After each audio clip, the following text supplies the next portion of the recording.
Baik, Assalamualaikum warahmatullahi wabarakatuh. Perkenalkan, nama saya Haril Utami.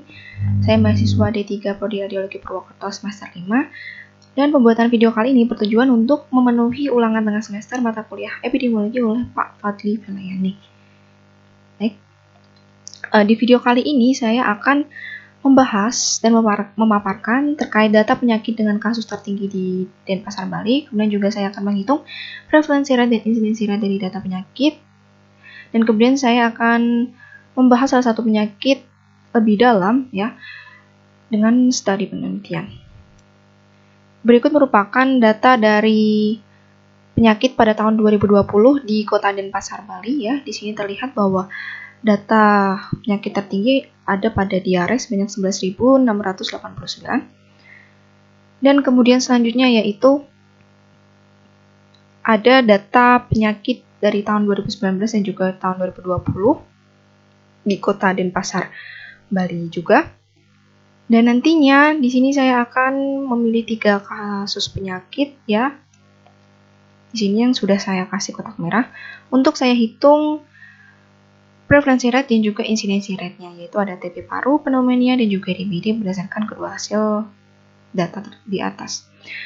Namun sebelum itu perlu diketahui terlebih dahulu jumlah penduduk Kota Denpasar yang berada pada tahun 2019 dan juga 2020 ya. Di sini sudah tertera.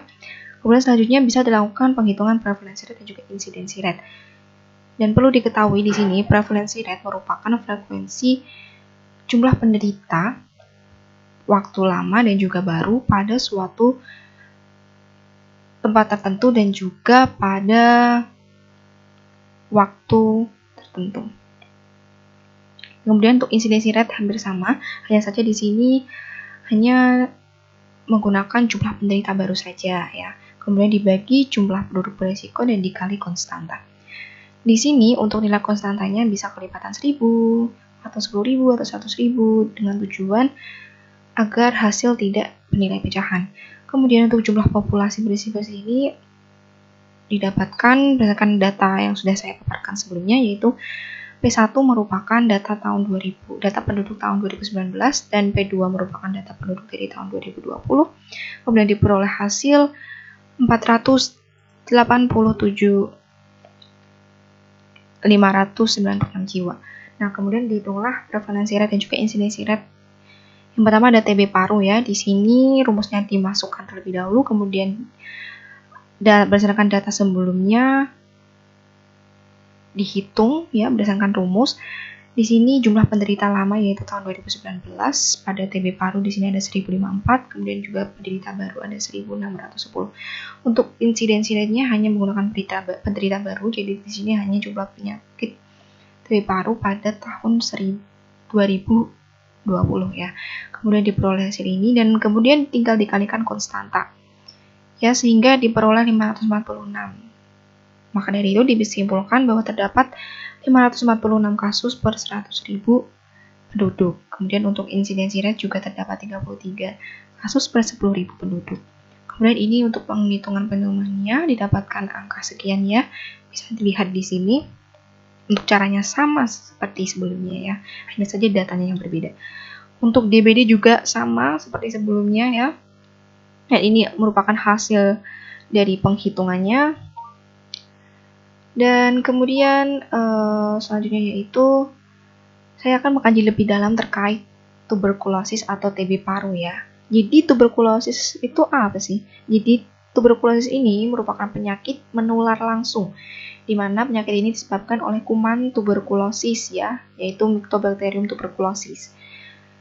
Nah, mayoritas kuman ini menyerang paru-paru, namun tidak berarti kuman ini tidak bisa menyerang selain organ paru-paru ya.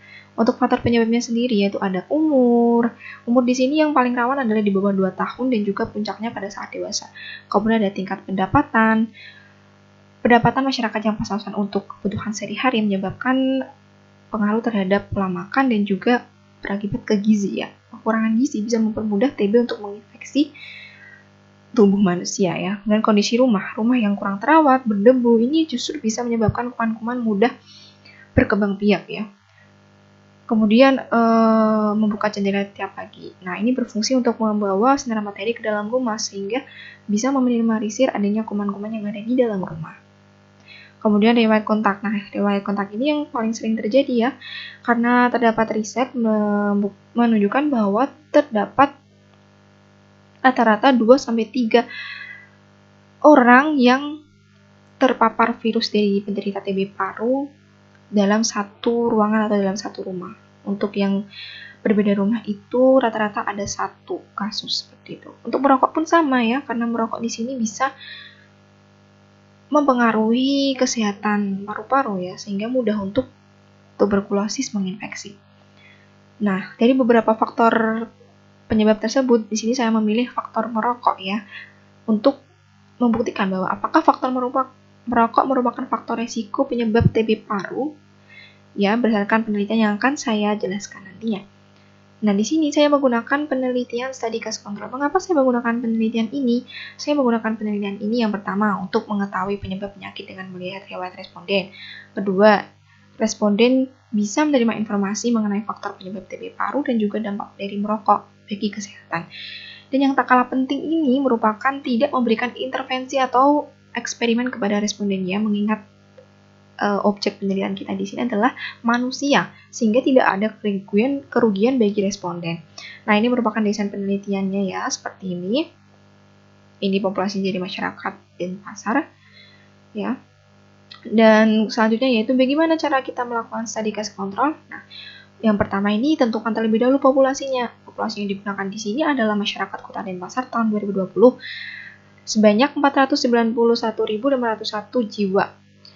Kemudian setelah itu ditentukanlah sampel dari total populasi tersebut ya. Sampel yang baik itu sampel yang hampir mendekati jumlah populasi. Ya, di sini saya menggunakan sampel sebanyak 3.000 orang responden. Di sini untuk pemilihannya yaitu secara random. Di mana 3.000 orang ini ada 1.200 orang dengan TB paru dan sisanya 1.800 tidak dengan TB paru. Setelah itu tinggal mengklasifikasikan responden berdasarkan variabel yang teliti. Karena di sini faktor resiko yang dicurigai adalah faktor merokok, maka perlu dikelompokkan lagi masing-masing responden ya menjadi 2 kelompok, yaitu merokok dan juga tidak merokok. Nah, bagaimana pengumpulan datanya? Nah, untuk pengumpulan datanya diperlukan adanya kuesioner yang harus dijawab atau diisi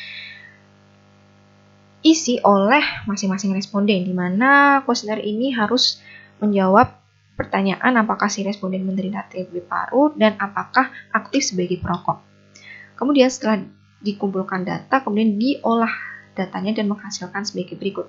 Di sini tabel di sini merupakan hasil pengolahan data ya, bisa dilihat.